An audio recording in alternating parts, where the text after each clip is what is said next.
প্রথমে চাচা আবু তালেব, তারপরে স্ত্রী খাদিজা রাদিয়াল্লাহু আনহা তারা ইন্তেকাল করেন।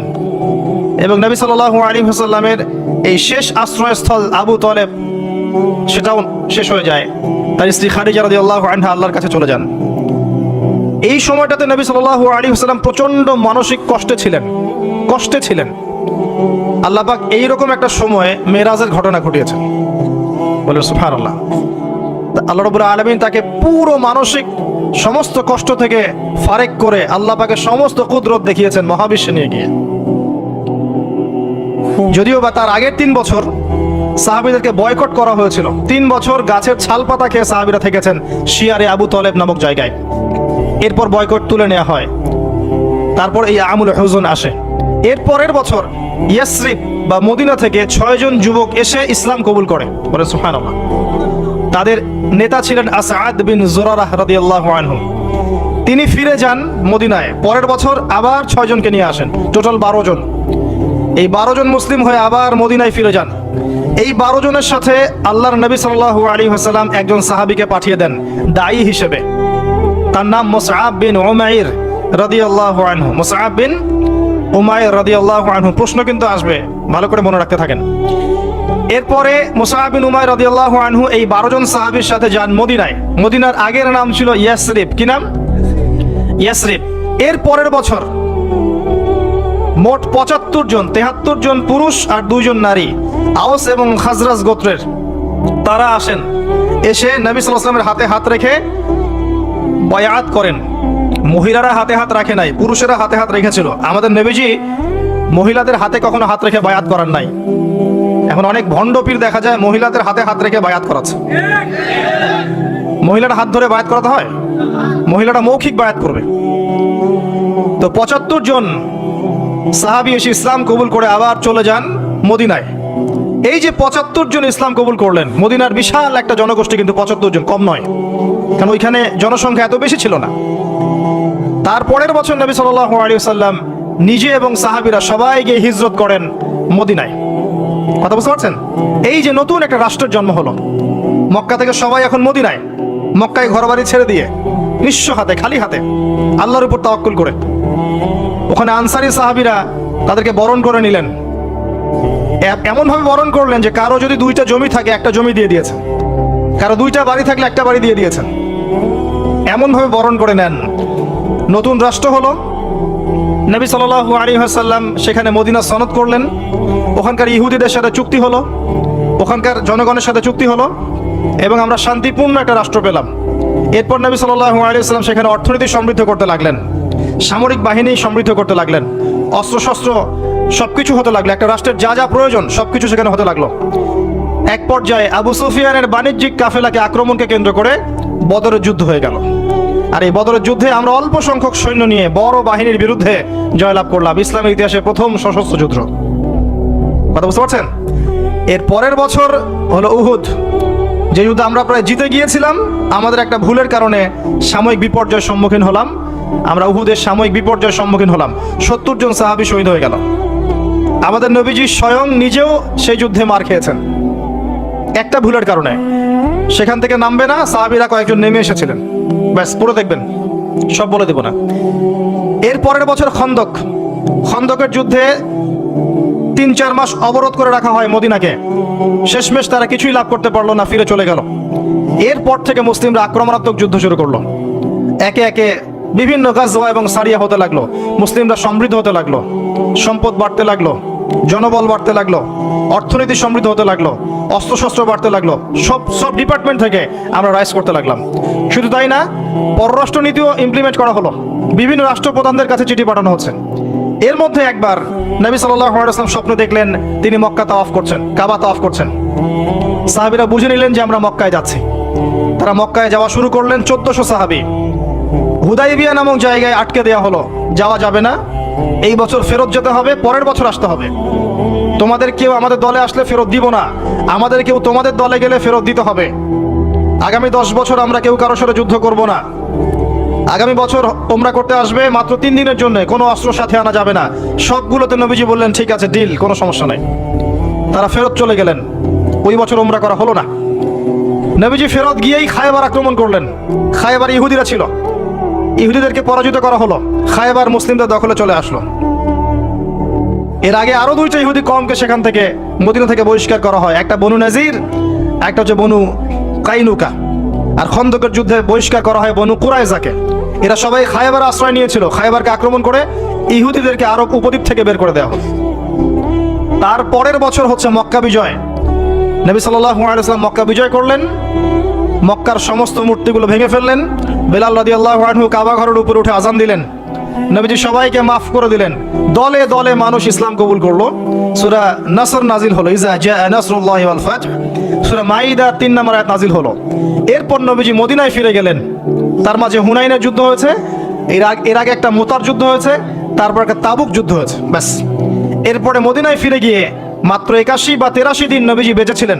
এরপরে তার শেষ রোগ শুরু হলো এবং মারা যাওয়ার কয়েকদিন আগে তিনি বলে গেলেন, আমার কবরকে উপাসনার জায়গা বানাবে না, আমার কবরকে উপাসনার জায়গা বানাবে না। আরব উপদ্বীপ থেকে ইহুদিদেরকে বহিষ্কার করবে, রাষ্ট্রদূতরা আসলে সম্মান করবে, দাস দাসীর প্রতি খেয়াল রাখবে, নামাজের হেফাজত করবে। আরো অনেক নসিহত তিনি করে গেলেন।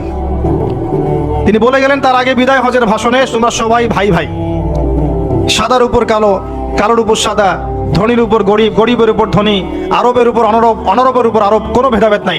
তোমরা সবাই আদম সন্তান, আদম মাটির সন্তান। নবীজি বললেন সাল্লাল্লাহু আলাইহি ওয়াসাল্লাম, সাহাবীরা, আমি কি তোমাদের কাছে আমার অর্পিত দায়িত্ব পালন করেছি, পৌঁছে দিয়েছি? সাহাবায়ে কেরাম বললেন, হ্যাঁ, আমরা সাক্ষ্য দিয়েছি আপনি পৌঁছে দিয়েছেন। নবীজি বললেন, আল্লাহুম্মা ফাশহাদ, আল্লাহ আপনি সাক্ষ্য থাকেন আমি আমার দায়িত্ব পৌঁছে দিয়েছি। এভাবে তার জীবনটা শেষ হয়ে যায়। এই হলো সংক্ষিপ্ত সিরাত, ডিটেইলস পড়বেন। এর মধ্যে একটা ঘটনা, যখন কষ্টের মধ্যে ছিলেন নবী সাল্লাল্লাহু আলাইহি ওয়াসাল্লাম, তখন কিসের ঘটনা ঘটেছে? মেরাজ। এবং নবী সাল্লাল্লাহু আলাইহি ওয়াসাল্লামকে আল্লাহ পাক সশরীরে মেরাজ করিয়েছেন, ঘুমের মধ্যে নয়, সশরীরে। এই জায়গা থেকে আলোচনার বাকি অংশটা খুব ভালো করে বোঝার চেষ্টা করেন। নবী সাল্লাল্লাহু আলাইহি ওয়াসাল্লাম এশা সালাতের পরে শুয়ে আছেন, কথা বন্ধ করেন, এশা সালাতের পরে শুয়ে আছেন, তন্দ্রা ভাব। কোথায় শুয়ে আছেন? কাবা ঘরের হাতিমে। কাবা ঘরের হাতিমে একজন ফেরেশতা আসলেন, তার নাম জিবরাইল আলাইহিস সালাম। নবীজিকে শুইয়ে দিলেন। নবীজিকে শুইয়ে দিয়ে এই যে বুক, গলার নিচ থেকে এই নাভি পর্যন্ত ছিঁড়ে ফেললেন। কলিজা এটা বের করা হলো, একটা পাত্র আনা হলো। এই পাত্রের মধ্যে ছিল ঈমান এবং প্রজ্ঞা। এগুলো কিন্তু কোনো গল্প নয়, এগুলো সবগুলো বাস্তব সত্য ঘটনা। এটা নবী সাল্লাল্লাহু আলাইহি ওয়াসাল্লামের জীবনে ঘটেছে। এগুলোর ব্যাখ্যা কি, এগুলো কি সায়েন্টিফিক কিনা, এগুলোর পিছনে দর্শন কি, যুক্তি কি, এগুলো আমাদের আজকের আলোচনার বিষয় নয়। কারণ আমি অনেক দিন আলোচনা করেছি যে সায়েন্স আপনাকে সবকিছুর ব্যাখ্যা দিতে পারবে না। কোনো কিছু সায়েন্স দিয়ে প্রমাণ হলেই বিশ্বাস করব, না হলে করব না, এই চেতনার নাম শিরক। এটা আধুনিক যুগের শিক্ষা শিরক, এটা আধুনিক যুগের শিক্ষা ক্ষেত্রে শিরক। যে সায়েন্স কিছু প্রমাণ করলে বিশ্বাস করব, না করলে করব না, এটাতে আমি বিশ্বাস করি না, আমাদের বিশ্বাস করা উচিত নয়। সায়েন্সকে জিজ্ঞাসা করবেন রূহ কাকে বলে, please give us the definition of রূহ। রূহের ডেফিনেশন দেন, রূহ কাকে বলে, কত প্রকার কি কি, আত্মা কাকে বলে, কত প্রকার কি কি। সায়েন্সের প্যান্ট খারাপ হয়ে যাবে। কথা কি বুঝতে পারছেন? রূহের ডেফিনেশন দিতে পারবে না। জিজ্ঞাসা করবেন স্বপ্ন কাকে বলে, মানুষের স্বপ্ন মাঝে মাঝে সত্য হয় কিভাবে, ব্যাখ্যা দিতে পারবে না। যদি বলেন মানুষ ঘুমায়, ঘুমের একটা পূর্ণাঙ্গ ব্যাখ্যা দেন, দিতে পারবে না। যদি বলেন যে কবরের আযাবের ব্যাখ্যা দেখ, পারবে না। জিন জাতির ব্যাখ্যা দেখ, পারবে না। মালায়েকার ব্যাখ্যা দেখ, পারবে না। তাদের দৌড় একটা জায়গা পর্যন্ত, সেটা হলো বিগ ব্যাং থেকে মহাবিশ্ব সৃষ্টি হয়েছে। সব কিছু কি ওখানে শেষ হবে? যে আগে কিছুই ছিল না, হঠাৎ বিস্ফোরণ হয়েছে, বাস পৃথিবী সৃষ্টি হয়ে গেছে। অনেক সিম্পল জিনিসের ব্যাখ্যাই সে দিতে পারেনি। তাহলে আমরা কেমন করে ধরে নিলাম যে সায়েন্স কিছু প্রমাণ করলেই সত্য, না করলে সত্য না? এটা কে বললো আপনাকে? এটা সবচেয়ে বড় শিক্ষা ক্ষেত্র শিরক হচ্ছে এখন। কারো যদি জ্ঞানতাত্ত্বিক এপিস্টিমোলজি ঠিক না থাকে, তার পুরো জ্ঞান চর্চায় শিরক হবে। তাই আমি এখানে এই আলোচনা করতে যাচ্ছি না যে এটা সায়েন্টিফিক ব্যাখ্যা ইত্যাদি, আমি জাস্ট ঘটনাটা বলছি, এর পিছনে শিক্ষাগুলো বলবো। বুক চিরে ফেলা হয় এবং কলিজাটা বের করে একটা পাত্র আনা হয় স্বর্ণের, এর মধ্যে ঈমান এবং প্রজ্ঞা ছিল। ঈমান এবং প্রজ্ঞা কি, এর আকার আকৃতি কেমন, আল্লাহ ভালো জানেন। সবকিছু সায়েন্টিফিক হবে না যে কঠিন তরল বায়বীয়। কঠিন তরল বায়বীয় বাইরে অনেক কিছু আছে যেটা সায়েন্স জানে না। কথা কি বুঝতে পারছেন? অনেক কিছুই আছে, কঠিন তরল বায়বীয়ের বাইরেও অনেক কিছু আছে যেটা সায়েন্স ব্যাখ্যা করতে পারবে না। ঈমান এবং প্রজ্ঞার এই পাত্রে কলিজাটা ডুবানো হয়, ধুয়ে পরিষ্কার করে আবার আগের জায়গায় ফিট করে দেওয়া হয়। আনাস রাদিয়াল্লাহু আনহু, বিখ্যাত সাহাবী, প্রায় 10 থেকে 12 বছর নবী সাল্লাল্লাহু আলাইহি ওয়াসাল্লামের খেদমত করেছেন। তিনি বলেছেন, আমি আল্লাহ রাসূলের বুকের মধ্যে এই যে বুক চিরে ফেলা, সিনা চাক, এই দাগটা আমি দেখেছি, বুকের মধ্যে দাগ ছিল। এরপর নবী সাল্লাল্লাহু আলাইহি ওয়াসাল্লামের সামনে একটা বাহনকে আনা হয়। এই বাহনের নাম হচ্ছে বোরাক। কি নাম? গাধার চেয়ে একটু বড়, খচ্চরের চেয়ে একটু ছোট, এর নাম হচ্ছে বোরাক। এই বোরাকে নবী সাল্লাল্লাহু আলাইহি ওয়াসাল্লামকে উঠতে বলা হয়। তিনি উঠতে গেলে বোরাক একটু পার্ট নিয়েছে, ভাব নিয়েছিল আর কি। ভাব নেওয়া বোঝেন? মাঝে মাঝে আমরা ভাব নেই না? কখনো মেয়েদের বিউটি কন্টেস্ট দেখেছেন? ফ্যাশন শো দেখেন নাই? টিভিতে অ্যাডভার্টাইজ দেখেন নাই? কে দেখে নাই? এটা তো সবাইকেই দেখতে হয়। কার চোখে পড়েনি? মনে হবে যে মানুষকে ভয় দেখাচ্ছে। এই যে ভাব, বোরাক একটা ভাব নিয়েছিল। তো জিবরাইল আলাইহিস সালাম বোরাককে বলছেন যে শুনো, তোমার পিঠে মুহাম্মদ সাল্লাল্লাহু আলাইহি ওয়াসাল্লামের চেয়ে উত্তম কোনো মানুষ এখনো বসে নাই, আর মুহাম্মদ সাল্লাল্লাহু আলাইহি ওয়াসাল্লামের চেয়ে প্রিয় এবং সম্মানিত মহান কোনো ব্যক্তি আল্লাহর কাছে নাই, অতএব তুমি এত পার্ট নিও না। তখন বোরাক ঘামতে শুরু করে। আমি যে কথাগুলো বলছি এগুলো সহিহ বুখারীর মধ্যে আছে, সহিহ মুসলিমের মধ্যেও আছে এবং অন্যান্য সিরাতের গ্রন্থগুলোর মধ্যে আছে। আমি এক জায়গায় করে কথাটা বলার চেষ্টা করছি। এরপর বোরাক ছুটতে শুরু করে। নবীজি বলছেন, বোরাকের ছোটার গতিটা এমন ছিল যে আমরা আমাদের দৃষ্টি যতদূর পর্যন্ত যায়, সে তার একটা পা অতদূর পর্যন্ত ফেলছে। এখনকার রকেটগুলোর গতি দেখেছেন? এই মহাবিশ্ব যত অভিযান, আমাদের ধারণা যে এই মেরাজের ঘটনাকে কেন্দ্র করেই হয়েছে। এই থিওরিগুলো ওরা পেত না। মহাবিশ্বের এই আকাশ ভেদ করে যাওয়া যায়, এই যে কনসেপ্টটা কিন্তু নবী সাল্লাল্লাহু আলাইহি ওয়াসাল্লাম মেরাজের আগে কখনো হয়নি। একমাত্র ঘটনা পৃথিবীতে যে পৃথিবীর কোনো মানুষ 7 আকাশের উপরে গিয়েছেন, আল্লাহর সাথে কথা বলে এসেছেন। সুবহানাল্লাহ। এমনকি কোনো নবীর ক্ষেত্রেও এটা হয়নি, কোনো নবীর ক্ষেত্রেও নয়। এবার এই বোরাক চলে গেল বাইতুল মাকদাস। এটা কোথায়? বাইতুল মাকদিস, সরি বাইতুল মাকদাস না, বাইতুল মাকদিস। বিভিন্ন মানুষ বিভিন্ন উচ্চারণ করে। এটা হচ্ছে প্যালেস্টাইন। কোথায়? নাম শোনেন নাই? আর প্যালেস্টাইন নিয়ে তো যথেষ্ট বলেছি এই বয়সে, আলহামদুলিল্লাহ। তবে মূল বিষয়টা এখনো বলা হয়নি, সেটা ইনশাল্লাহ আস্তে আস্তে আসবে। এতটুকু শুনেন, প্যালেস্টাইন হচ্ছে শেষ জামানার সবচেয়ে ইম্পর্টেন্ট জায়গা। সারা পৃথিবীতে যত জায়গা আছে, এগুলো চাইতে সবচেয়ে ইম্পর্টেন্ট জায়গা হচ্ছে শেষ জামানায় প্যালেস্টাইন বা ফিলিস্তিন এবং জেরুজালেম। সারা পৃথিবীর সমস্ত কর্মকাণ্ড আখিরুজ্জামানে এই জেরুজালেমকে কেন্দ্র করে হবে। এই কারণেই জিউসরা সেখানে ঘাঁটি গেড়েছে। এটাই সেই জায়গা যেখানে ঈসা ইবনে মারইয়াম ইসলামী খেলাফত কায়েম করবেন অচিরেই ইনশাআল্লাহ। এটাই সেই জায়গা যেখানে মাসিহুদ দাজ্জালকে হত্যা করা হবে। আর দাজ্জালের চেয়ে বড় কোনো ফিতনা এই উম্মার জন্য নেই। কোন সূরা আপনাকে বাঁচাবে দাজ্জাল থেকে? সূরাতুল কাহফ। জীবনে একবারও পড়েছেন? হাত উঁচু করেন। অর্থসহ পড়েছেন? আলহামদুলিল্লাহ। 10টা আয়াত, প্রথম 10, শেষের 10 মুখস্থ করতে হবে। আল্লাহ পাক তৌফিক এনায়েত করুন। তিনি গেলেন বাইতুল মাকদিস। সেখানে গিয়ে দেখলেন মসজিদের মধ্যে একজন ব্যক্তি সালাত আদায় করছেন। দেহের গড়নটা একটু লম্বা এবং চুলগুলো কোকড়ানো, কানের লতি পর্যন্ত, রুগ্ন একটু। তাকে বলা হচ্ছে ইনি হচ্ছেন মুসা আলাইহিস সালাম, সালাত পড়ছেন। এখন কিভাবে সালাত পড়ছেন, জীবিত না মৃত নাকি বারজাখে, আমরা ব্যাখ্যা করতে পারবো না। যা তিনি দেখেছেন তাই বলেছেন, আমরা বিশ্বাস করেছি। সামি'না ওয়া আতা'না। যেমনটা আবু বকর সিদ্দিককে বলা হয়েছে রাদিয়াল্লাহু আনহু, আপনি কি মিরাজের ঘটনা বিশ্বাস করেন? আল্লাহ রাসূল সাল্লাল্লাহু আলাইহি ওয়াসাল্লাম এক রাতের মধ্যে বাইতুল মাকদিস গিয়েছেন, সেখান থেকে আরশে আজিম, আবার ফিরে এসেছেন, ওযুর পানি গড়িয়ে পড়ছে। আবু বকর সিদ্দিক তিনি বলছেন, এর চাইতেও বড় কথা তো আমি বিশ্বাস করি, সেটা হলো আসমান থেকে কোরআন তার উপর নাজিল হচ্ছে প্রতিনিয়তই। যে আল্লাহ তার উপর কোরআন নাজিল করতে পারেন, তাকে আসমানে নিয়েও যেতে পারেন, এটা অবিশ্বাস করার কি আছে? এরপর থেকে তার নাম হয় কি? সিদ্দিক। তো আমরা ওই দিকে যাওয়ার চেষ্টা করি। নবীজি বলেছেন, ব্যাস সত্য। এবং এখানে ঢোকার আগে একটা পাথরের মধ্যে এই বোরাকটাকে বেঁধে রাখা হয়। আরেকজন ব্যক্তিকে দেখেছেন যার গরন ফর্সা এবং লালচে, এই দুইটা কালারকে মিক্স করলে যেমন গায়ের রং হবে এমন, এবং চুলগুলো হচ্ছে অনেক সোজা, সিল্কি। সিল্কি শব্দটা আমি বুঝলাম, চুলগুলো অনেক সোজা, এটা আমার কথা, স্বচ্ছ ঝকঝকে চুল। তো গায়ের গরনটা খুব বেশি লম্বাও না, খুব বেশি খাটোও না। নবীজিকে বলা হচ্ছে ইনি হচ্ছেন ঈসা ইবনে মারইয়াম। নবী সাল্লাল্লাহু আলাইহি ওয়াসাল্লাম আরেকজনকে দেখলেন যার গরনটা হুবাহু নবী সাল্লাল্লাহু আলাইহি ওয়াসাল্লামের মতোই। এবার তাকে বলা হলো ইনি হচ্ছেন আদি পিতা ইব্রাহিম আলাইহিস সালাম। ইব্রাহিম আলাইহিস সালামের সাথে আমাদের নবী সাল্লাল্লাহু আলাইহি ওয়াসাল্লামের পুরো ফিজিক্যালিও মিল ছিল এবং জীবনের যে গতি এখানেও মিল ছিল। হয়তোবা এই কারণেই আমরা দরুদ ইব্রাহিমে অন্য নবীর নাম না নিয়ে ইব্রাহিম আলাইহিস সালামের নামটা নিচ্ছি। আল্লাহু আলাম, আল্লাহ ভালো জানেন। যখন নবীর নাম আসবে সবাই কমসে কম সাল্লাল্লাহু আলাইহি ওয়াসাল্লামটুকু বলবেন মনে মনে।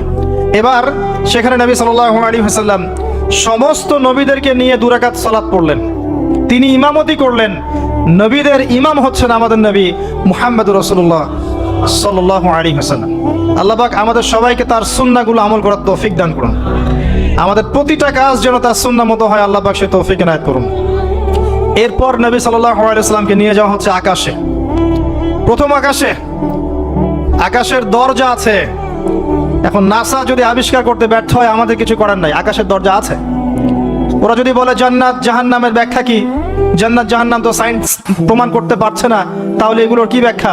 আমরা বলবো এটা সায়েন্সের ব্যর্থতা, জান্নাত জাহান্নামের অস্তিত্বের ব্যর্থতা নয়, এটা সায়েন্সের ব্যর্থতা। আছে, খুঁজতে থাকেন, একদিন পাবেন ইনশাআল্লাহ। তবে পাওয়ার আগে যে কিয়ামত হয়ে যাবে এটা নিশ্চিত, পাওয়ার আগে কিয়ামতই হয়ে যাবে। আমরা কারেন্ট অ্যাফেয়ার্সে দেখেছিলাম কয়েকদিন আগে একটা গ্রহের সন্ধান পাওয়া গেছে। এই গ্রহটা ডায়মন্ড দিয়ে তৈরি, হীরার। এখন বিশ্ববাসী বিশ্বাস করছে হ্যাঁ হীরার গ্রহ আছে। কথা বুঝতে পারছেন? আল্লাহ পাক কোরআনে বলেছেন জান্নাতের মাটি হবে সোনার, আছে না, সোনার, মতির, জহরতের। তো যদি কখনো দেখবেন সায়েন্স বলে যে হ্যাঁ এমন একটা গ্রহ পাওয়া গেছে পৃথিবী থেকে কয়েক কোটি আলোকবর্ষ দূরে, গ্রহের নাম হচ্ছে JNAXYZ.000 অমুক, এদের নামগুলো এমন ভয়ঙ্কর হয় আর কি, তখন দেখবেন বিশ্বের মানুষ বিশ্বাস করছে। করবে না বিশ্বাস? নিশ্চিত বিশ্বাস করবে। আমাদের পুরো চিন্তাটাই এখন এমন, সায়েন্স বললে হ্যাঁ আমি হ্যাঁ, ও যদি বলে না আমি না। 20 সেকেন্ড হাত দাও, 20 সেকেন্ডই। মাস্ক না পড়লে যাবে না, ভাইরাস যাবেই না, পড়তেই হবে। 3 ফিট দূরে দাঁড়াও, 4 ফিট দূরে দাঁড়াও, ও যা বলবে তাই। এটা শিরক। মসজিদের মধ্যে আমরা বানরের মতো নামাজ পড়ছি, জাস্ট লাইক ডঙ্কিস, 4 ফিট দূরে দূরে এক একজন। সুবহানাল্লাহ, মাঝখানে কি শয়তানের জন্য? বাকি সবখানে এক জায়গায় একত্রিত হওয়া যাচ্ছে। মসজিদে গেলে 1000টা রেস্ট্রিকশন, কি সমস্যা? সমস্যা কোথায়? চেহারা ঢেকে নামাজ হয় মসজিদে? বড় বড় ওলামায়ে কেরামদের কাছে ফতোয়া নেন। একটা বিশ্বাস, একটা ভয়, একটা আতঙ্ক। আর কিছু কিছু মিডিয়ার কাজ হচ্ছে মানুষকে আতঙ্কিত করা। আজকে কয়টা মরলো, আজকে কয়টা আক্রান্ত হলো, আজকে কয়টা কি হলো, মানুষের সাইকোলজিক্যালি এমন, মানে মাইন্ডসেটটা তৈরি করা হচ্ছে এমন যে ভয়, আতঙ্ক। কেন ভাই, মরবেন না কখনো? সতর্ক থাকার নাম কি এরকম করা? সারা বিশ্বের মানুষকে ভয় দেখে আতঙ্কিত করে ফেলা হচ্ছে। আর ওইদিকে দেখেন যাদের যুদ্ধ করার যুদ্ধ করছে, যাদের যা কিছু করার তাই করছে। সারা ওয়ার্ল্ড অ্যাফেয়ার্স কি থেমে আছে? মানুষের দৃষ্টিভঙ্গিকে একদিকে ফোকাস করিয়ে দেয়। আমরা বলছি না যে ভাইরাসের অস্তিত্ব নাই, কিন্তু আল্লাহর চেয়ে বেশি ভয় তাকে করতে হবে কেন? বিগত 1 বছরে যতগুলো মানুষের সাথে আমি মোসাফা করেছি, এতদিন আমার কবরে থাকার কথা ছিল, যদি সায়েন্স সত্য হয়। কথা কি বুঝতে পারছেন না? এখন আপনি আমাকে ব্যাখ্যা দেন যে আমার কেন হয় নাই, ব্যাখ্যা দেন। কি ব্যাখ্যা দিবেন আপনি আমাকে? প্রতিটা দিন এই ইভেন এই মাহফিলের সিজনে প্রতিটা দিন মিনিমাম 100-200 মানুষের সাথে আমি মোসাফা করেছি এবং সবাই এটা সাক্ষী। একটা দিন আমার জ্বর আসে নাই, এর কি ব্যাখ্যা দিবেন? সায়েন্স যদি এটাই বলে যে মোসাফা করলেই ভাইরাস হবে, মোসাফা করলেই ভাইরাস হবে, তাহলে আমার হইল না কেন? এর ব্যাখ্যা দেন। কোনো ব্যাখ্যা নাই। এরপরেও আল্লাহ বিশ্বাস করবে না, এরপরেও আল্লাহ বিশ্বাস করবে না। জামজাম কূপের পানির ব্যাখ্যা দেন, কিভাবে এত পানি চলছে, শেষ হচ্ছে না কেন? আমাদের চিন্তা ভাবনা চেঞ্জ করেন। ও যা বলবে তার 100% সত্যি হতে হবে এমন নয় বিষয়টা। এর উপরে আল্লাহ পাকের জ্ঞান আছে, আল্লাহর হুকুম চলে, আল্লাহর হুকুমই সবকিছু। এর বাইরে মানুষ প্রোটেকশন নিবে, সুস্থ থাকবে, সে তার মেডিকেল রুটিনগুলো ঠিকঠাক মতো চলবে, ঠিক আছে, কিন্তু এত বেশি কেন মাথায় নিতে হবে যে আল্লাহকেই মানুষ ভুলে যাচ্ছে? সব কিছুর ঊর্ধ্বে মনে হয় যে বস্তুবাদিতা, আল্লাহ অনেক পরের। আল্লাহ ব্যাপারটা কেন এমন কেন হলো? আমরা দিন দিন আমাদের সাইকোলজি এমন জায়গায় নিয়ে যাচ্ছি যে চিন্তা ক্ষেত্রে আমরা বুদ্ধিবৃত্তিকভাবে শিখ করছি। আল্লাহ পাক বোঝার তৌফিক দান করুন, আমিন। আসেন, কোন জায়গায় ছিলাম? প্রথম আকাশ, আকাশের দরজা আছে, নক করা হচ্ছে। আরেকটা কথা বলি, এই পুরো মহাবিশ্বে যতদূর পর্যন্ত আলোচনা হয়েছে এগুলো প্রথম আকাশের অন্তর্ভুক্ত, এরপরে দ্বিতীয় আকাশ। কথা কি বুঝতে পারছেন? এই সবকিছু প্রথম আকাশের মধ্যে, এত গ্যালাক্সিস, এত গ্রহ, এত নক্ষত্র সবকিছু। ওই দিক থেকে আওয়াজ আসছে যে কে আপনারা, কে? জিবরাইল আলাইহিস সালাম বলছেন আমি জিবরিল। ওইদিকে প্রহরী বলছেন আপনাকে কি পাঠানো হয়েছিল? জিবরিল আমিন বলছেন হ্যাঁ আমাকে পাঠানো হয়েছে। আপনার সাথে কে? আপনার সাথে, আমার সাথে মুহাম্মদুর রাসূলুল্লাহ সাল্লাল্লাহু আলাইহি ওয়াসাল্লাম। দরজা খুলে দেয়া হলো, প্রবেশ করা হলো। তিনি দেখলেন একজন ব্যক্তি একবার ডানে তাকাচ্ছেন, একবার বামে তাকাচ্ছেন। ডান দিকে তাকাচ্ছেন, হাসছেন, বাম দিকে তাকাচ্ছেন, কাঁদছেন। নবী সাল্লাল্লাহু আলাইহি ওয়াসাল্লাম জিজ্ঞাসা করলেন উনি কে আর উনি এমন করছেন কেন? তাকে বলা হলো তিনি হচ্ছেন আমাদের সবার আদি পিতা আদম আলাইহিস সালাম। যখন ডান দিকে দেখছেন, ডান দিকের রূহগুলো হচ্ছে জান্নাতি রূহ, এগুলোকে দেখে তিনি হাসছেন, তার সন্তানদের মধ্যে এই মানুষগুলো জান্নাতে যাবে। যখন বাম দিকে তাকাচ্ছেন, তার সন্তানদের এই রূহ দেখে তিনি কষ্ট পাচ্ছেন, এরা জাহান্নামে যাবে। আর আমি বলে রাখি, সহিহ বুখারীতে 4 বার হাদিসে এসেছে যে আদম আলাইহিস সালামকে কিয়ামতের মাঠে আল্লাহ পাক ডেকে নিয়ে আসবেন এবং বলবেন তোমার সন্তানদের মধ্য থেকে জান্নাতি জাহান্নামী আলাদা করে দাও। আদম আলাইহিস সালাম বলবেন কতজন হে আল্লাহ? আল্লাহ বলবেন প্রতি 1000-999 জনকে জাহান্নামের জন্য আলাদা করে দাও। বলেন নাউযুবিল্লাহ, ইন্না লিল্লাহি ওয়া ইন্না ইলাইহি রাজিউন। প্রত্যেক 1000-999 জন মানুষ জাহান্নামে যাবে। আল্লাহ পাক আমাদেরকে হেফাজত করুন, আমিন। তবে সবচেয়ে বেশি মানুষ যারা জান্নাতে যাবে তারা এই উম্মতের মধ্যে, এটা সুখবর।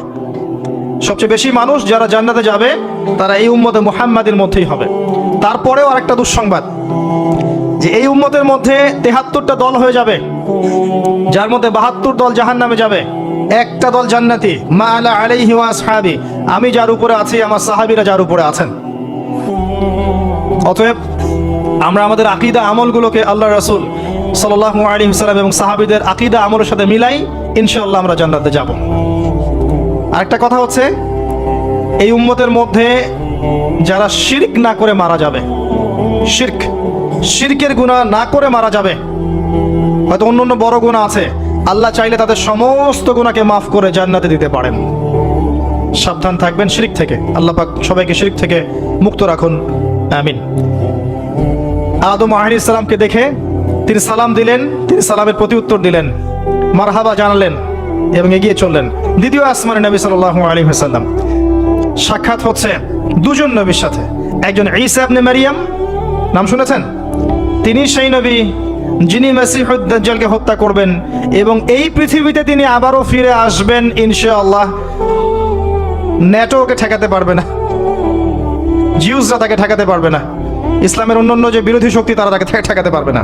তিনি পৃথিবীতে আসবেন সিরিয়ার দামেস্কের সাদা মিনারের উপরে তিনি অবতরণ করবেন 2 জন ফেরেশতার কাঁধে ভর দিয়ে। যখন তার চুল দিয়ে টপ টপ করে পানি পড়তে থাকবে এবং এই ঘামগুলো বা পানিগুলো দেখতে মুক্তার মতো মনে হবে।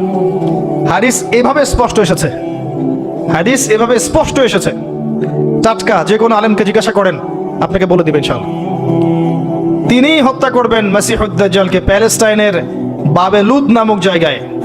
বাবেলুদ কোথায় এখন দেখে নিয়েন, ওই জায়গাটা কাদের দখলে আছে।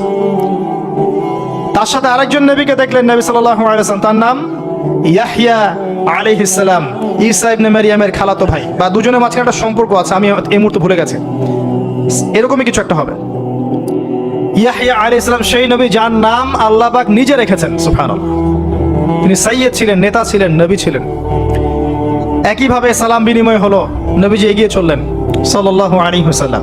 তৃতীয় আকাশে তিনি দেখলেন আরেকজন নবী, তাকে বলা হলো তিনি হচ্ছেন ইউসুফ আলাইহিস সালাম, যাকে পুরো পৃথিবীর অর্ধেক সৌন্দর্য দেওয়া হয়েছে। আর আপনারা জানেন সূরা ইউসুফ একটা সূরাই আছে, আর এই সূরা ইউসুফ জুলাইখার প্রেম কাহিনী নয়, বরং এই সূরা হচ্ছে ইউসুফ আলাইহিস সালামের সাথে তার পিতা ইয়াকুব আলাইহিস সালামের প্রেম কাহিনী। ভালো করে পড়ে দেখবেন। কিভাবে বললাম? ছেলের শোকে কাতর হয়ে বাবা কাঁদতে কাঁদতে অন্ধ হয়ে গেছেন। আপনার গার্লফ্রেন্ড কি আপনার জন্য অন্ধ হয়েছে? যখন ইউসুফ আলাইহিস সালাম একটা রুমাল পাঠালেন, মনে আছে, তার বাবার চোখে দেওয়ার জন্য, দূর থেকে যোজন যোজন দূর থেকে তার পিতা বলছেন আমি ইউসুফের গন্ধ পাচ্ছি। বাবার ছেলের এমন প্রেম কাহিনী আপনি কোথাও পাবেন না। এটা সূরা ইউসুফ, পড়ে দেখেন। আর ইউসুফ আলাইহিস সালামের যে চরিত্র ছিল, তার চেহারার চেয়ে চরিত্র আরো বেশি সুন্দর ছিল। তাকে জেনার অফার করা হচ্ছে, তিনি বলছেন আল্লাহকে আমি ভয় করি।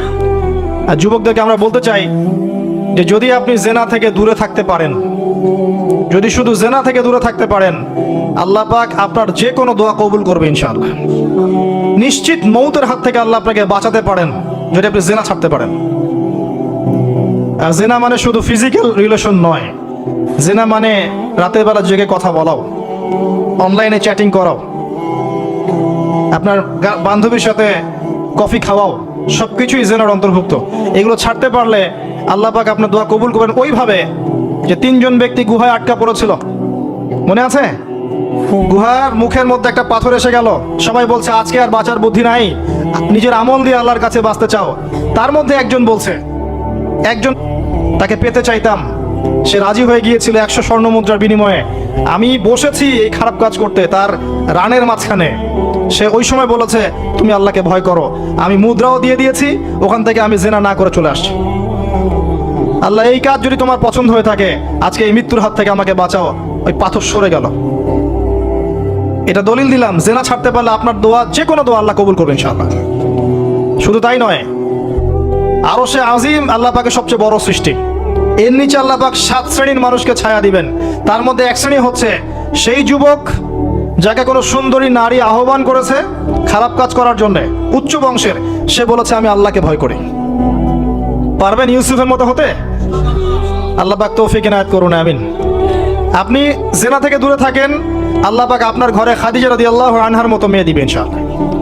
আপনি 10টা ঘাটের পানি খেয়ে আসবেন, দেখবেন এমন বউ আল্লাহ কপালে জুটাইছে, সে মাশাআল্লাহ 20 ঘাটের পানি খাওয়া।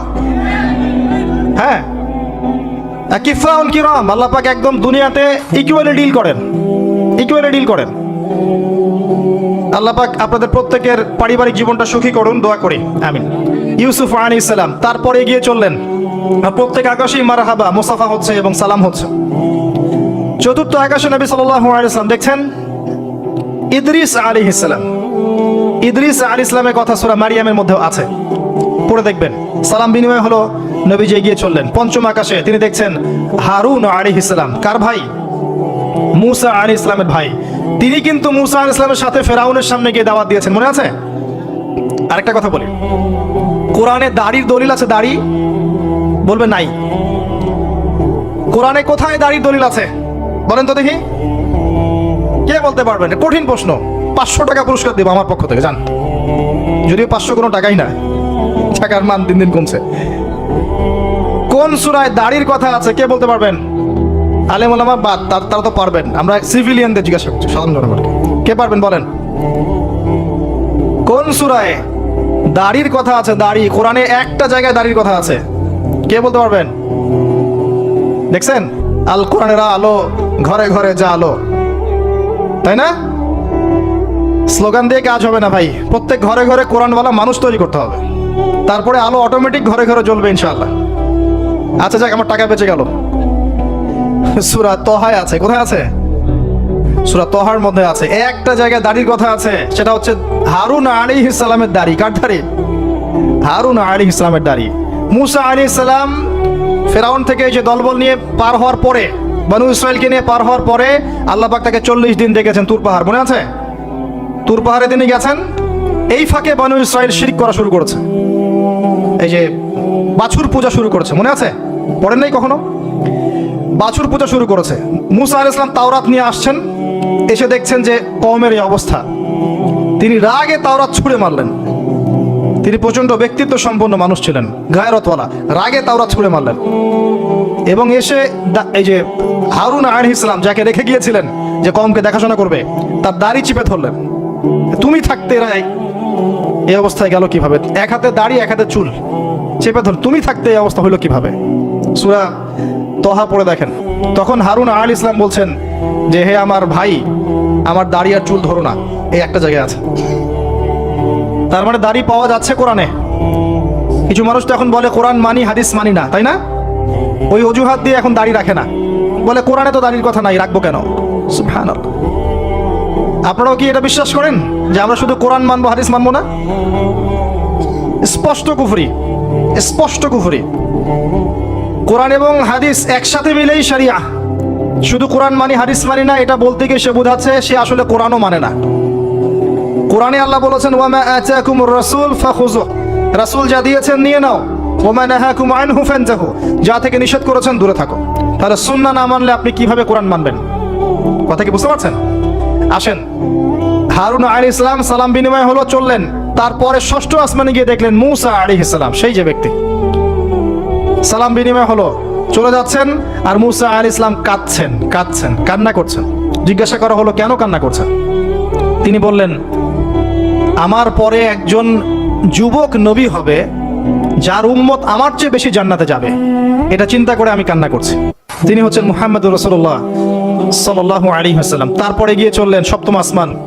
সেখানে সপ্তম আসমান মানে 7 নম্বর মহাবিশ্ব, সেখানে গিয়ে দেখলেন যে বাইতুল মামুর নামে একটা জায়গা আছে, ঠিক কাবা ঘরের একদম এক্স্যাক্টলি উপরে, একদম সোজা উপরে বাইতুল মামুর নামে একটা জায়গা আছে। এটা হচ্ছে ফেরেশতাদের ইবাদতের জায়গা, তারা সেখানে তাওয়াফ করেন। প্রতিদিন 70,000 ফেরেশতা, প্রতি মুহূর্তে 70,000 ফেরেশতা এখানে তাওয়াফ করে। এবং যার একবার তাওয়াফের সুযোগ হয়েছে সে আর কখনো সুযোগ পাবে না, শেষ। আল্লাহ পাকের ফেরেশতাদের সংখ্যা চিন্তা করেন তাহলে এবার। সেখানকার দেয়ালে হেলান দিয়ে আছেন ইব্রাহিম আলাইহিস সালাম, তার চেহারা একদম মুহাম্মদ সাল্লাল্লাহু আলাইহি ওয়াসাল্লামের মতো, এবং অনেক ছোট ছোট বাচ্চা তার সামনে খেলা করছে। ওই যে বাচ্চা কোরবানির কথা মনে আছে? যেসব মুমিন মুসলিমদের ছোট ছোট বাচ্চা কাচ্চারা নাবালক অবস্থায় মারা যায় না, তাদের আত্মাগুলো সেখানে চলে যায়, তারা সেখানে খেলা করতে থাকে। যারা পিতা পায়নি, যখন পিতার কথা মনে হয় খেলতে খেলতে, তখন তারা ইব্রাহিম আলাইহিস সালামের কাছে দৌড় দেয়। মায়ের কথা মনে হলে তার স্ত্রীর কাছে দৌড় দেয়। আমাদের যাদের সন্তান 2-1জন মারা গেছে, এটা আমাদের পরকালে অ্যাসেট, পরকালের সম্পত্তি। কিয়ামতের মাঠে ওই ছেলে ওই মেয়ে আপনার হাত ধরবে, আঙ্গুল ধরে ফেলবে, ফেলে বলবে আল্লাহ আমার বাবাকে মাফ করে দাও, না হলে আমি জান্নাতে যাব না। তাই বেশি বেশি বাচ্চা কাচ্চা নিতে হয় সামর্থ্য অনুযায়ী, আর সামর্থ্য আল্লাহ দিবেন। যখন আপনি 4-5টার এরকম করে বাচ্চা কাচ্চা নিবেন, 2-1টা বাচ্চা মারা যেতে পারে, এগুলো আপনার পরকালের সম্পত্তি। এখন তো আমাদের জেনারেশনকে রেস্ট্রিক্টেড করার জন্য 2টো সন্তানের বেশি নয়, 1টি হলে ভালো হয়। সুবহানাল্লাহ। মুসলিমদেরকে চতুর্দিক থেকে চাপে ফেলা, চতুর্দিক থেকে গলা চিপে ধরা আর কি। জনশক্তিতে রূপান্তরিত হলে কোনো সমস্যা আছে? চাইনিজদের জনসংখ্যা কত? চায়নার জনসংখ্যা কত? ম্যাক্সিমাম জনগণকে তারা জনশক্তিতে রূপান্তরিত করেছে। এই আপনার পশ্চিমারা, ন্যাটো ম্যাটো যত কিছু আছে, চায়নার এগেনস্টে কথা বলুক দেখি কত বড় সাহস। সারা বিশ্বকে নিয়ন্ত্রণ করে ফেলছে ওরা এখন। কই তারা তো আর তারা যখন দেখেছে যে আমাদের আর প্রয়োজন নাই, তখন তারা একটা লস দিয়েছে ওদের কান্ট্রিতে। এটা মুসলিমদের জন্য প্রযোজ্য নয়। যাই হোক, সন্তান সন্ততি ওখানে গিয়ে মারা গেলে আপনার অ্যাসেট। এরপরে আসেন যারা ইচ্ছা করে সন্তান হত্যা করছে, গর্ভের সন্তান যখন জানছে যে এটা মেয়ে, তখন তাকে ফেলে দিচ্ছে। আবার অবৈধ সন্তান যারা অ্যাবর্শন করে নষ্ট করছে, এই যে হত্যাগুলো, এই প্রাণগুলোকে আল্লাহ পাক কিয়ামতের মাঠে জীবন্ত করবেন এবং তাদেরকে দেখিয়ে ওই ব্যক্তিদেরকে চার্জ করা হবে যে কি অপরাধে তাকে হত্যা করা হয়েছিল। সতর্ক হয়ে যান। আল্লাহ পাক এটাও বলেছেন, দারিদ্র্যের ভয়ে সন্তানকে হত্যা করো না, রিজিক আল্লাহ দিবেন ইনশাআল্লাহ। এই সমুদ্রের কোটি কোটি মাছকে আল্লাহ পাক খাওয়াতে পারলে আপনাকে আমাকেও খাওয়াতে পারবে ইনশাআল্লাহ। যদি না আমরা আমাদের রিজিকটা সংকুচিত করে ফেলি। মানুষের রিজিক কেড়ে খাচ্ছে সুদের মধ্য দিয়ে। মানুষের রিজিক কেড়ে খাচ্ছে সুদের মধ্য দিয়ে, অন্য কোনো বিষয় নাই, সুদ, রিবা। আসেন, সপ্তম আসমানে এই অবস্থা। এরপরে নবী সাল্লাল্লাহু আলাইহি সাল্লামকে আরো সামনে নিয়ে যাওয়া হলো। এই জায়গার নাম সিদরাতুল মুনতাহা। কি নাম? সর্বশেষ জায়গা, যেখানে জিবরাইল আলাইহিস সালামও এর উপরে আর যেতে পারেন না। যদিও বা জিবরাইল আলাইহিস সালাম ফেরেশতাদের সর্দার, তিনিও যেতে পারেন না। তারপরে আরেকটা জগৎ আছে, ওই জগৎ থেকে আদেশ এই সিদরাতুল মুনতাহা পর্যন্ত আসে, এখান থেকে কালেক্ট করে নিচে নামানো হয়। আবার এখান থেকে কোনো আদেশ বা কোনো আদেশ না, এখান থেকে কোনো ফলাফল মুনতাহা পর্যন্ত নিয়ে যাওয়া হয়, সেখান থেকে উপরে তুলে নেওয়া হয়। ওটা একটা বর্ডার, কথা বুঝতে পারছেন? এটা একটা বর্ডার, নো ম্যানস ল্যান্ড। এই জায়গায় গিয়ে জিবরাইল আলাইহিস সালাম নিজের আকৃতিতে আসলেন। 600টা পাখা। কতগুলো পাখা? 600 পাখা। নবী সাল্লাল্লাহু আলাইহি ওয়াসাল্লাম একটু বিব্রত বোধ করছিলেন, তিনি আবার আগের রূপে ফিরে আসলেন। এই জায়গায় বাহন চেঞ্জ করা হলো। এখানে নবী সাল্লাল্লাহু আলাইহি ওয়াসাল্লাম বলেছেন, আমি সিদরাতুল মুনতাহায় এমন কিছু রং দেখেছি, এত অপরূপ সৌন্দর্য দেখেছি, যেটা কোনো মানুষের পক্ষে ভাষায় প্রকাশ করা সম্ভব না। এটা শেষ সীমানা, এবং এটা একটা বড়াই গাছের মতো দেখতে। সরি, বড়ই গাছ, বড়াই গাছ না, আসলে বড়ই গাছের, কুল গাছের মতো দেখতে। এরপর আরেকটা বাহন আনা হলো, এটা বাহন চেঞ্জ করা হলো। এবার তিনি আরো ঊর্ধ্বে উঠে যাচ্ছেন, উঠছেন। একটা পর্যায়ে ওই জগতে যে ফেরেশতারা আছেন, যারা আল্লাহ পাকের আদেশ লিখছেন, ওই আদেশগুলো লিখার যে কলমের খসখস শব্দ, এটা নবীজি শুনতে পারলেন। সুবহানাল্লাহ। নূরের পর্দার কাছাকাছি তাকে নিয়ে যাওয়া হলো, একদম আল্লাহ পাকের কাছাকাছি, আরশে আজিমের কাছাকাছি। এখানে আল্লাহ রাব্বুল আলামিন সরাসরি তার সাথে কথা বললেন, যা ওহী করার তা করলেন, এবং স্পেশালি 3টা গিফট বা হাদিয়া দিলেন। কয়টা? 1 নাম্বার 50 ওয়াক্ত নামাজ। কত ওয়াক্ত? 2 নাম্বার সূরা বাকারার শেষের 3 আয়াত, সূরা বাকারার শেষের 3 আয়াত।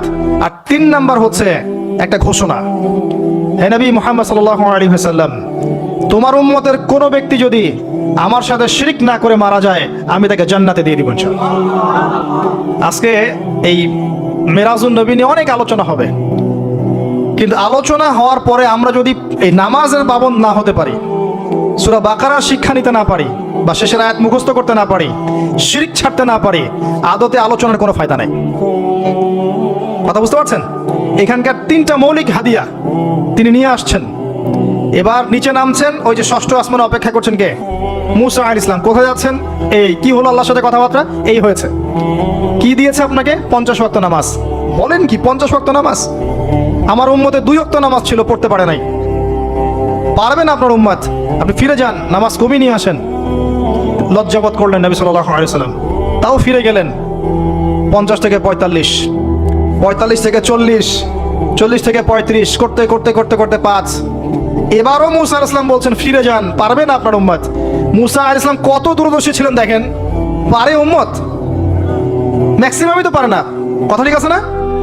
ম্যাক্সিমাম উম্মতই কিন্তু পারছে না 5 ওয়াক্ত নামাজ পড়তে। তো মুসা আলাইহিস সালামের দূরদর্শিতা ঠিকই ছিল, পারবেন আপনার উম্মত? তিনি লজ্জাবোধ করলেন। আল্লাহ পাক বললেন, তোমার উম্মতের জন্য 5 ওয়াক্তই ফিক্স করলাম, কিন্তু যদি 5 ওয়াক্ত তারা ঠিকঠাক মতো আদায় করে, 50-এর নেকি দিয়ে দিব ইনশাআল্লাহ। এবং আরেকটা ঘোষণা দিলেন, সেটা হচ্ছে যে তোমার উম্মতের যে কোনো ভালো কাজকে 10 দিয়ে গুণ করে দেওয়া হবে। একটা নেকির কাজ করবেন, 10 গুণ বৃদ্ধি করা হবে। কিন্তু একটা গুনাহ করলে 10 দিয়ে গুণ করা হবে না, একই থেকে যাবে। এবং আপনার উম্মতের কোনো ব্যক্তি যদি কবিরা গুনাহ ছেড়ে দেয়, কবিরা গুনাহ তো বোঝেন, বড় বড় গুনাহ ছেড়ে দেয়, তার সমস্ত সগীরা গুনাহ মাফ করে দেওয়া হবে। আর কি চাই? এবার নবী সাল্লাল্লাহু আলাইহি ওয়াসাল্লাম ফিরে আসছেন। এবার শুনেন আমাদের শিক্ষা। ফিরে আসছেন, আসার আগে তাকে জান্নাত জাহান্নাম দেখানো হয়েছে। নবী সাল্লাল্লাহু আলাইহি ওয়াসাল্লাম যে বিষয়গুলো দেখেছেন, এর মধ্যে যেগুলো হাদিসে এসেছে, আমি খুব সংক্ষিপ্ত আকারে বলছি, এবং এখান থেকে আমাদের শিক্ষা নেবেন। মনে রাখবেন, এখন যেগুলো বলছে এগুলো এই উম্মতের জন্য খাস, আমাদের উম্মতে মুহাম্মাদের জন্য খাস। তিনি আসছেন, বারজাখের জগতি হোক আর জাহান্নামের শাস্তি হোক। একজন ফেরেশতাকে দেখলেন, তার মুখে হাসি নাই। কি নাই? জিবরাইল আলাইহিস সালামের সাথে কথোপকথন হচ্ছে, তিনি নবীজিকে সালাম দিলেন, সালামের উত্তর দেওয়া হলো, কিন্তু মুখে হাসি নাই। বাকি সবাই তার সাথে হাসি মুখে সাক্ষাৎ করেছেন, এই ফেরেশতা বাদ দিয়ে। তিনি জিজ্ঞাসা করছেন জিবরিল আলাইহিস সালাম, তার মুখে হাসি নাই কেন? তাকে বলা হলো এই ফেরেশতার নাম হচ্ছে মালিক। কি নাম? সূরা যুখরুফের মধ্যে আছে, তার নাম হচ্ছে মালিক। আল্লাহ পাক তাকে জাহান্নামের প্রহরী বানিয়েছেন, জাহান্নামের চিফ অফ কমান্ড মালিক। যখন থেকে আল্লাহ পাক তাকে এই দায়িত্ব দিয়েছেন, তার মুখের হাসি উঠে গেছে। আল্লাহর কাছে পারমিশন চাওয়া হচ্ছে, জাহান্নাম দেখতে চাই। আল্লাহ পাক দেখার পারমিশন দিলেন।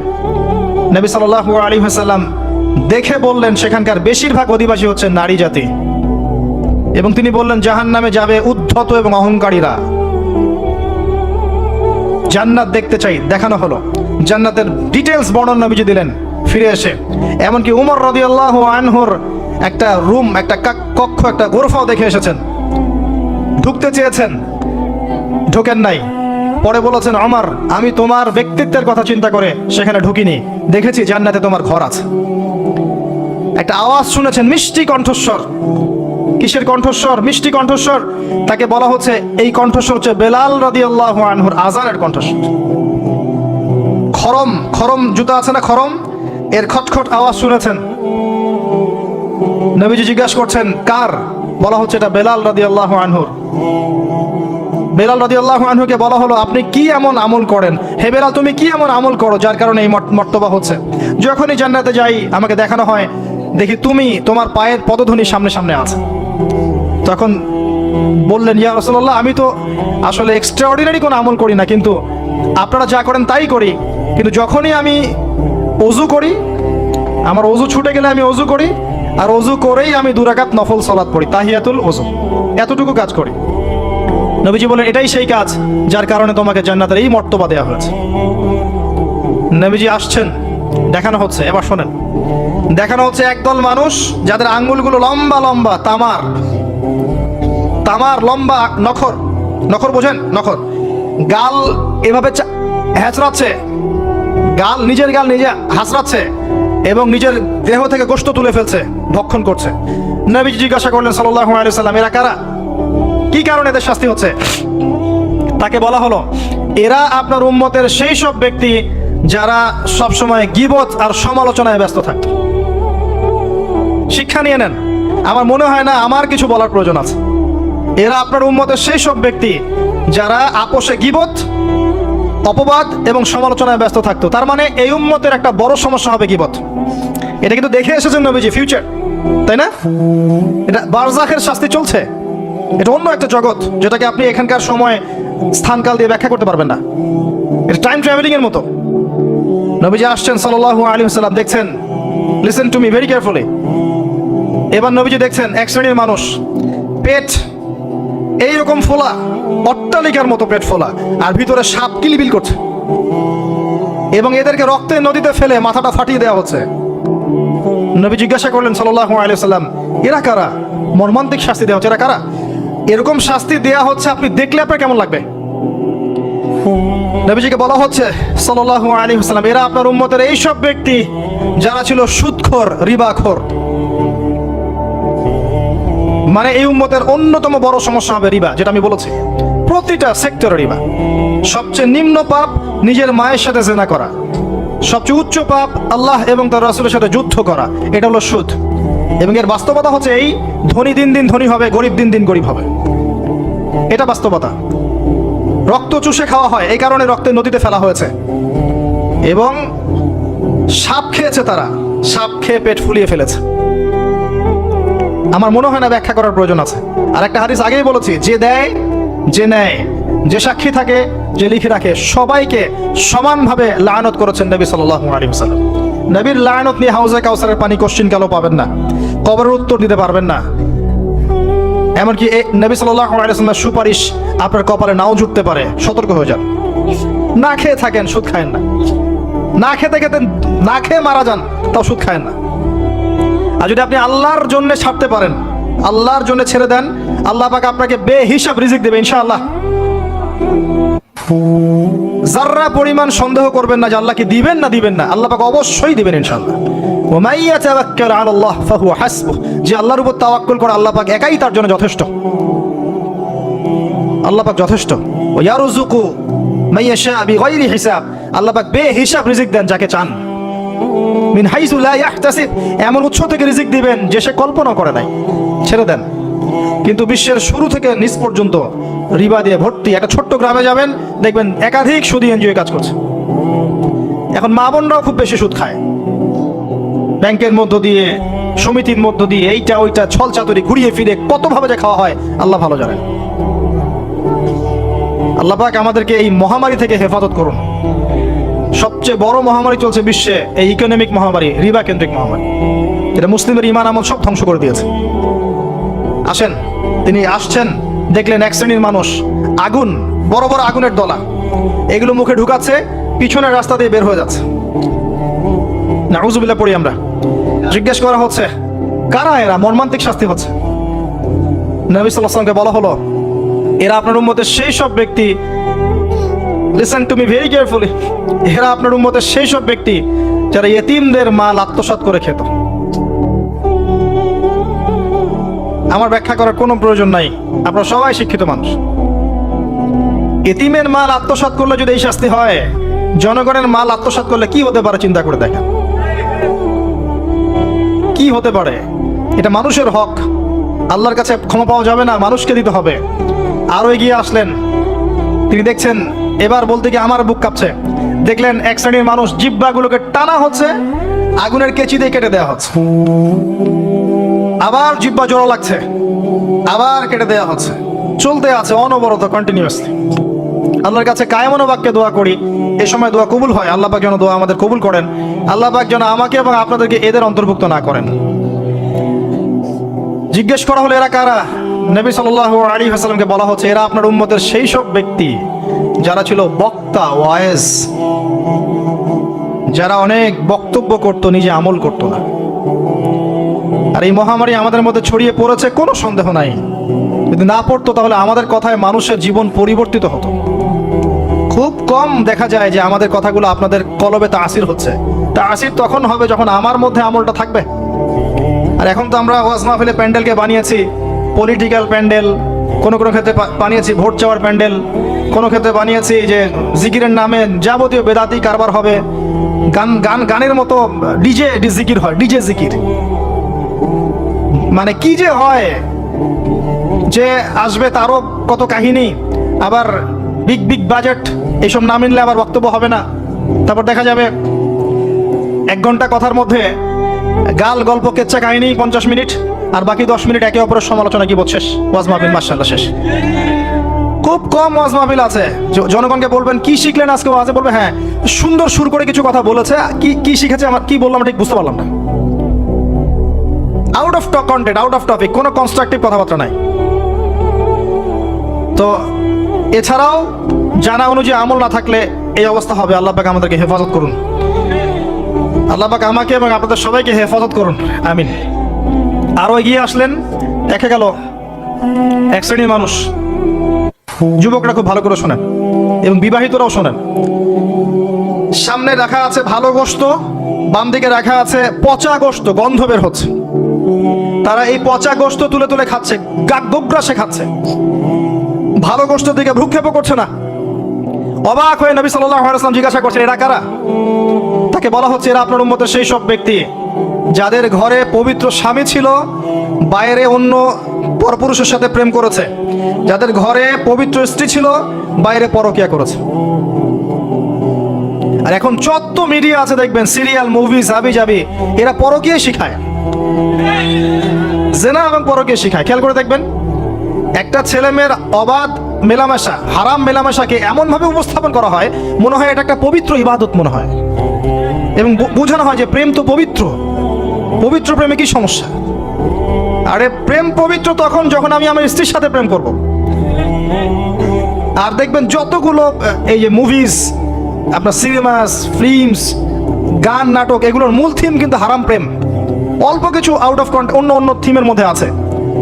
দেশ নিয়ে কতগুলো মুভি হয়েছে, কতগুলো নাটক হয়, ইসলাম নিয়ে কতগুলো হয়, শ্রদ্ধা ভক্তি এগুলো নিয়ে কতগুলো হয় দেখবেন। আর এই যে অন্য কান্ট্রির যে সংস্কৃতিগুলো ঢুকেছে, এগুলোর মূল থিম দেখবেন পরকিয়া করাচ্ছে, পরকিয়া শেখায়, বেহায়াপনা শেখায়, কিভাবে শাশুড়ির সাথে ঝগড়া করতে হবে, কিভাবে বউ রেখে আরেকটারে প্রেম করতে হবে, বউকে কেমন করে ব্লাফ দেওয়া যায়, এদিকে স্বামীরা ব্লাফ কেমন করে দেওয়া যায়, এগুলোই শেখায়। এবং অনেক ক্ষেত্রে দেখা যায় তাদের দেশের মানুষ এগুলোর প্রতিবাদ করছে, আর আমাদের মা বোনরা এগুলো দিব্যি দেখছে, ডেইলি রুটিন যে 3-4 ঘন্টা এগুলো দেখতেই হবে। বাঘের সামন থেকে আপনি হাড্ডি গোস্ত নিয়ে আসতে পারবেন, এইসব মেয়েদের হাত থেকে রিমোট নিতে পারবেন না। এরপরেও দেখবেন আপনি আবার নগ্ন ফিল্ম, পর্নোগ্রাফি আছে না, এগুলো আবার ফ্রি অ্যাক্সেস, আপনি চাইলে ইন্টারনেটে ঢুকবেন, দেখতে পারবেন। এটা কিন্তু আমরা রাষ্ট্রীয়ভাবে বন্ধ করতে পারতাম, যে আমার দেশে কোনো পর্ন সাইট চলবে না, কোনো পর্ন সাইট চলবে না। পর্নোগ্রাফি একমাত্র কারণ, সমস্ত কারণের সবচেয়ে বড় কারণ, বাকি কারণগুলো আছে, সবচেয়ে বড় কারণ এর কারণে ধর্ষণ বাড়বে। যত বেশি পর্নোগ্রাফির প্রচলন ঘটবে তত বেশি ধর্ষণ বাড়বে, কারণ পর্ন দেখতে দেখতে মানুষের ভিতরটাকে পশু বানিয়ে ফেলা হয়, এবং এই পশু সুযোগ পেলেই একটা মেয়েকে ধর্ষণ করবে। হ্যাঁ, এর ভিতর থেকে বাইরে মনে হচ্ছে কোটটাই স্যুট পরে আছি, জুব্বা ডুব্বা পরে আছি, ভিতরটা পশু বানিয়ে ফেলা হয়। এবং দেখবেন ফাঁক পেলে মেয়েকে ধর্ষণ করবে, ফাঁক পেলে বাচ্চাকে ধর্ষণ করবে, প্রাইভেট পড়াতে গিয়ে ছাত্রীকে ধর্ষণ করবে, চাকরি ক্ষেত্রে মেয়েকে ধর্ষণ করবে। দেখবেন এই কাজগুলো হবে, সুযোগ পেলেই ধর্ষণ করবে, কারণ ইন্টারনালি সে বিস্ট হয়ে গেছে, জানোয়ার। কিভাবে হয়েছে? ওই পর্ন দেখতে দেখতে। যারা এটাতে এডিক্টেড, তখন মনে হয় যে জগৎটা মনে হয় এমনই, একটা মেয়ের দিকে সে আর শ্রদ্ধা, সম্মান, ভালোবাসার দৃষ্টিতে দেখতে পারবে না। মেয়ের দিকে তাকালেই মনে হবে গোষ্ঠের টুকরা, খালি ভক্ষণ করতে হবে। হ্যাঁ, মাইন্ডসেটটা চেঞ্জ করে দিবে আপনার। মানে আমি আপনাকে বলি, পবিত্র ভালোবাসাটাকে যৌনতা দিয়ে ট্রান্সফার করা হয়েছে এই বিশ্বে। ভালোবাসা একটা ডিভাইন জিনিস, আল্লাহর পক্ষ থেকে আসে, ডিভাইন একটা জিনিস, অলৌকিক। মানে যখনই আপনি দেখবেন কাবিন হবে এবং আপনি কালিমা পড়ানো হচ্ছে, আপনি বলছেন কবুল, ইমিডিয়েটলি আপনি ফিল করবেন অপরিচিত একটা মেয়ে, আপনি যাকে দেখেন নাই, বাবা মা বিয়ে ঠিক করেছে, আল্লাহর পক্ষ থেকে ডিভাইন একটা ভালোবাসা চলে আসবে, মায়া, একটা মহব্বত, রহমত। এটা তারা ফিল করতে পারবে যারা পর্ন অ্যাডিক্টেড নয়। যারা পর্ন অ্যাডিক্টেড, দেখবেন ওই স্ত্রীকে তার ভালো লাগবে না, তার মনে হবে এর চেয়ে ওই মেয়েটা সুন্দর, তার চেয়ে ওই মেয়েটা সুন্দর, তার চেয়ে ওই মেয়েটা সুন্দর, কারণ তার মাথাটা এরকম বিক্ষিপ্ত, পাশবিক। এবং ম্যারিড লাইফেও সে দেখবেন স্ত্রীকে স্যাটিসফাই করতে পারবে না, নিজের উপর জুলুম করতে করতে নিজের সব যৌন ক্ষমতাও নষ্ট করে ফেলবে। আর একাধিক বিয়ে তো অনেক দূরের কথা, একটাই তার কাছে অনেক ভারী মনে হবে। পরে এসব ট্রিটমেন্ট করে কোনো লাভ হবে না। আল্লাহর দেওয়া সম্পদ নষ্ট করলে ট্রিটমেন্ট দিয়ে আসলে কোনো কাজ হয় না। তো আমি যেটা বলতে চাচ্ছিলাম, এই পর্নোগ্রাফি দিয়েই ধর্ষণ বাড়ছে, এটাকে বন্ধ না করতে পারলে আপনি পারবেন না। এর উপরেও আছে আবার ফাঁকফোকর, আইনের ফাঁকফোকর। ধর্ষক সবার বিচার হবে, এটা মেনে নিয়ে দুষ্কর। এখন অনেকেই বেরিয়ে যায়, অনেকেই ফাঁকফোকর পেয়ে যায়। তো সব মিলিয়ে এতে করে সামাজিক কাঠামো নষ্ট হচ্ছে। এর উপর ফ্রি মিক্সিং আছে, অবাধ মেলামেশা আছে, আমরা উস্কাচ্ছি এগুলোকে, কাছে আসার গল্প। আস্তে আস্তে দেখবেন কাঠামোটা আরো কলাপস করে যাবে দিন দিন। এর ফলে কি হবে আমি বলে দিই, শোনেন, আমার উপর রাগ করে না। দিন দিন কি হবে আমি এটাও বলে দিচ্ছি। যত ডে যাবে দেখবেন এর চেয়ে বেশি সমকামিতা বাড়বে। এগুলোর ফলাফল, এর খিজির আলাইহিস সালামের মতো চোখ দিয়ে দেখেন, এগুলোর ফলাফল পরে আসবে এমন একটা সময় যে মেয়েদেরকে ধর্ষণ, এর সাথে সমকামিতা।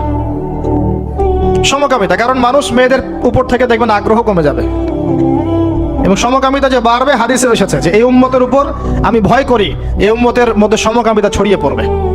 আল্লাহর রাসূল বলেছেন আরো বাড়বে চাইল্ড অ্যাবিউজিং, বাচ্চাদেরকে রেপ করা হবে বেশি বেশি বিকজ অফ এই পর্নোগ্রাফি। যতদিন যাবে দেখবেন যারা মেয়ে সন্তানের বাবা খুবই সতর্ক, সাবধান।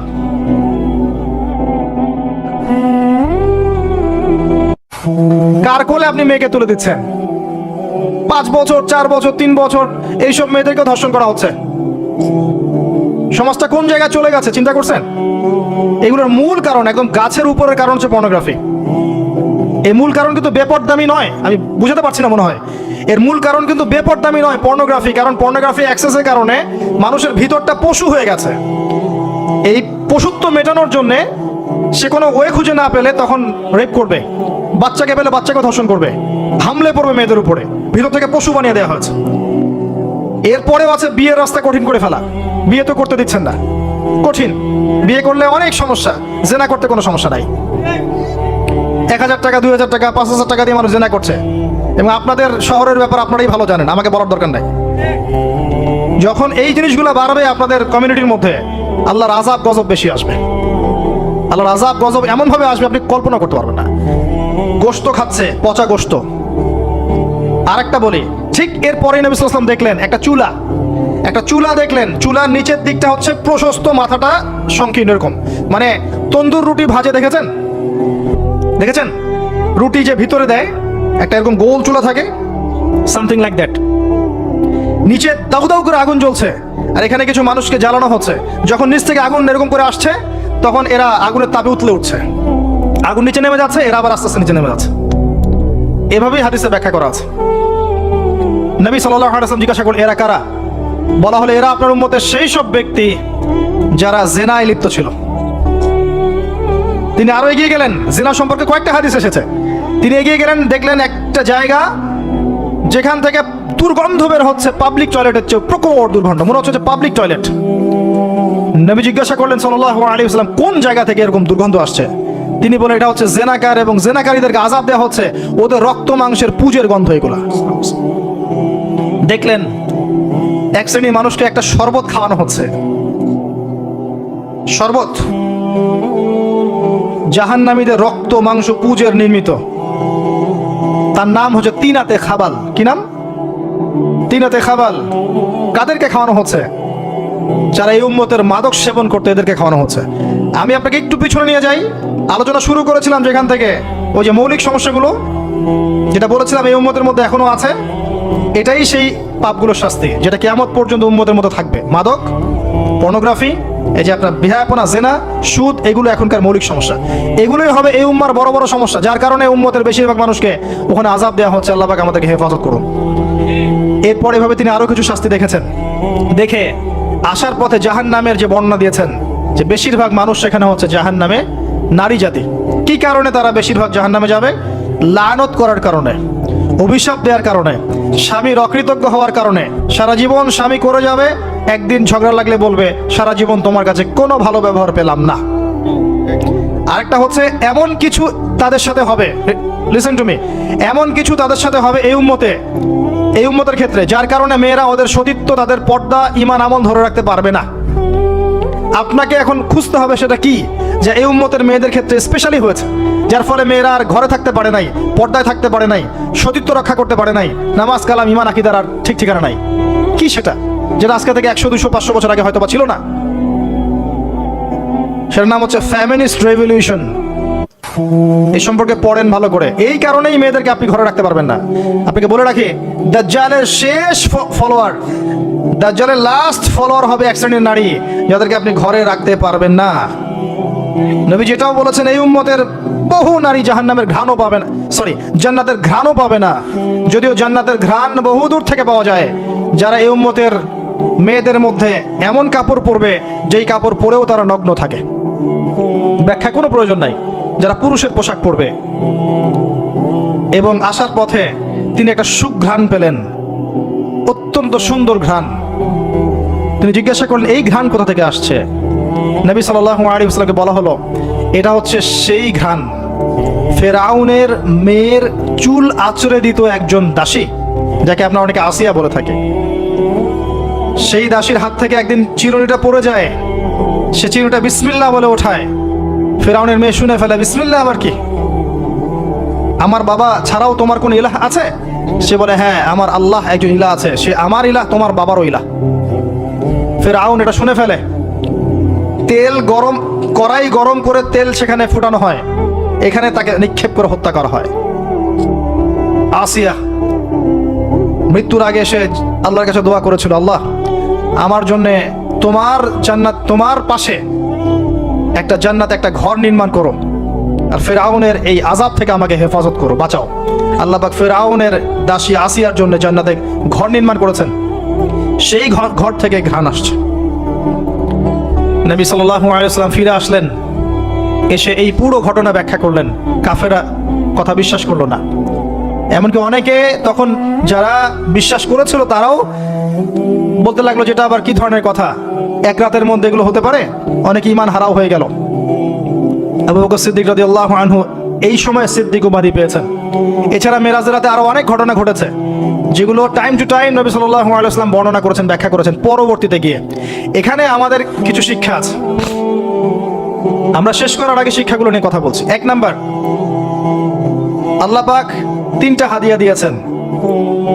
প্রথম হাদিয়া সালাত সংক্রান্ত। আমরা আজকে এই মেরাজুন নবীর আলোচনায় সবাই পাক্কা নিয়াত করি 5 ওয়াক্ত নামাজ জীবনে বাদ দিব না ইনশাআল্লাহ। মেরাজুন নবীর আলোচনা সার্থক হবে যদি আমরা এর শিক্ষাগুলোকে বাস্তবায়ন করতে পারি। 1 নম্বরে সালাত।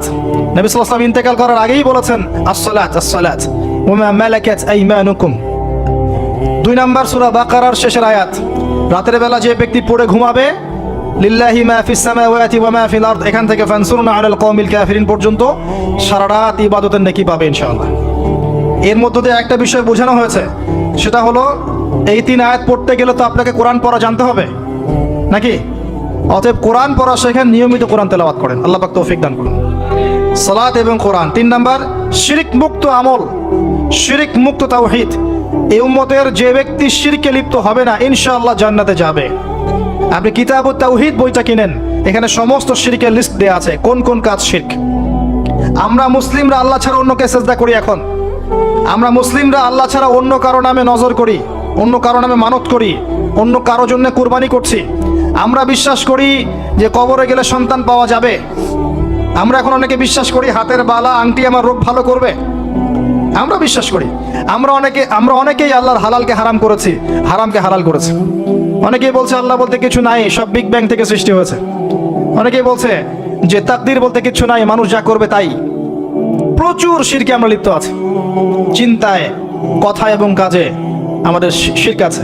কিতাবুত তাওহীদ কিনুন, ব্যাখ্যা সহ পড়ুন, শিরক সম্পর্কে জানতে পারবেন। আল্লাহ পাক তৌফিক দান করুন।